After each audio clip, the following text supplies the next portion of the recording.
Hey guys, let's get more news about Miami Heat, but first, don't forget to subscribe and leave your like. Luka Doncic trade underscores flaw in Miami Heat's Jimmy Butler trade strategy. In one of the most stunning turns in NBA history, the Dallas Mavericks traded Luka Doncic to the Los Angeles Lakers late Saturday night.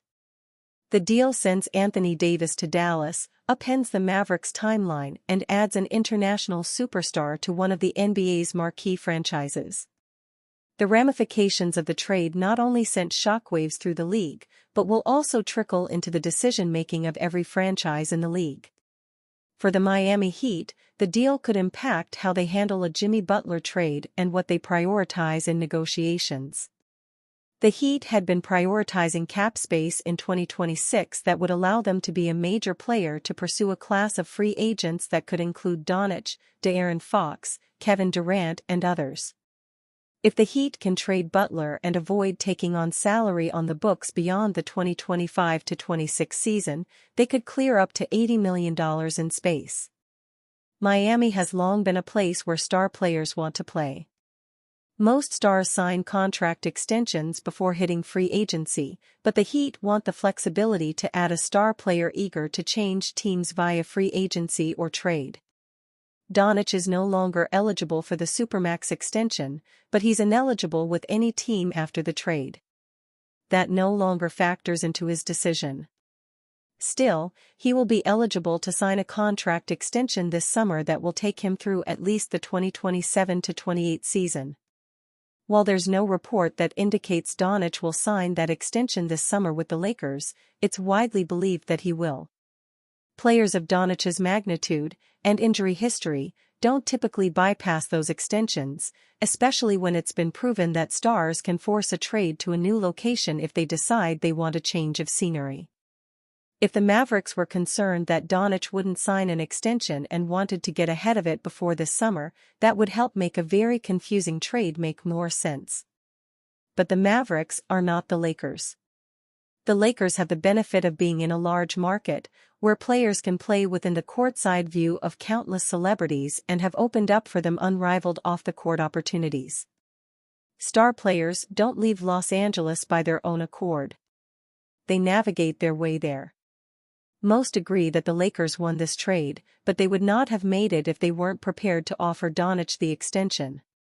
He is expected to take it. That would take the prize of the 2026 free agent class off the market. I've seen the argument that Doncic might prefer to return to a state with little to no state income tax, as opposed to playing in California.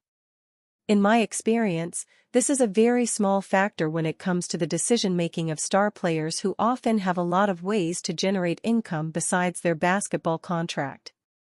Another potential Heat target could be on the move before Thursday's trade deadline. Ira Winderman, trade deadline first for Heat, then eventually a major Herro decision.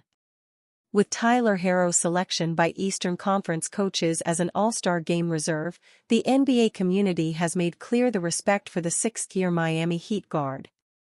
Soon enough, the Heat will be called upon to make their own value judgment, a judgment that potentially stands to impact the team's payroll through the balance of the decade.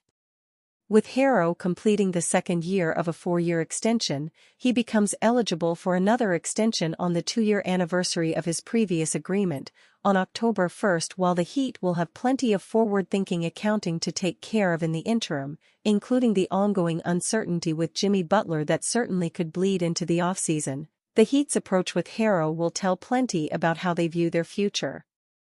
If nothing else, the Heat's approach with contracts, or more to the point, the timing of extensions, has come down very much to the consideration of Heat culture, torchbearers. With Bam Adebayo, extensions have been offered almost immediately as soon as such windows have opened. Ditto with Herro's previous eligibility for an extension. But as the NBA's luxury tax aprons have become increasingly punitive, there also has to be consideration for the long view of whether a player will exhibit playing growth commensurate with salary growth. With Adebayo, there was no Heat hesitation with pen and paper last July with a 3-year, $166 million extension that keeps him tied to his contract through 2028 to 29, his salary topping out that season at $59.2 million.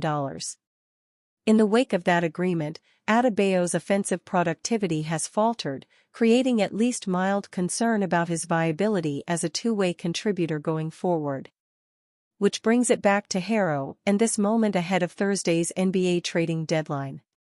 No rumors this time, as if Herro hasn't dealt with enough since being drafted number 13 out of Kentucky in 2019. But it is at these moments, when a bill is about to become due in the form of an extension, that teams often take pause to consider the payroll ramifications going forward. With Herro's current contract running through 2026 to 27, and with those salaries locked into place, an extension for Herro would not impact the Heat's potential for significant salary cap wherewithal during the 2026 offseason, the offseason when the contracts of Duncan Robinson and Terry Rozier expire. So what would we be talking? Based on the final year on Herro's current contract, of $33 million in 2026 to 27, Herro, on October 1, would be eligible for a 3-year, $150 million extension, one that would start in 2027 to 28 at a salary of $46.2 million, the maximum 140% raise allowed on a standard extension. On the Heat's current cap chart, that figure would have Herro second on the payroll only to the $48.8 million earned by Butler when not suspended. To this stage, with it important to remember that Herro just turned 25 on January 20, Herro has yet to rise to the level of the best of Butler. But also to be taken into consideration is that the NBA's salary cap and therefore the luxury tax and apron thresholds are about to skyrocket with Adam Silver's new broadcasting agreements coming into play next season, basically, your streaming dollars. To that end, it could be interesting to see Herro's approach when that October extension window opens, with the right to bypass an extension offer from the Heat in that moment and instead wait. By instead waiting to extend in the 2026 offseason, Herro would then become eligible for a 4-year, $207 million extension to be tacked onto the end of his current deal. Miami Heat could be offered $158 million star for Jimmy Butler trade. The Luka Doncic to Los Angeles Lakers, Anthony Davis to Dallas Mavericks trade might be the talk of the basketball world right now, but it won't be long before Jimmy Butler's name is back in the headlines as he looks like to leave the Miami Heat. Ahead of the upcoming trade deadline on February 6, it looks like a new team have entered the fray for Butler. The New Orleans Pelicans are seemingly interested in potentially acquiring Butler from the Heat. According to Adam Wells on Bleacher Report, per NBA insiders Mark Stein and Jake Fisher, the Pelicans registered interest in a Butler trade and could build a firm offer around Brandon Ingram's expiring contract.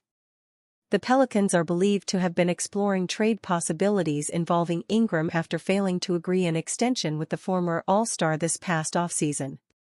The Heat face an even more difficult situation with Butler, who has made it clear that he wants to leave and has been suspended 3 times. The Pelicans are having a difficult season and currently sit at 14th in the West with a 12-37 record, and the playoffs are well out of their reach. Miami, on the other hand, are in 6th position in East.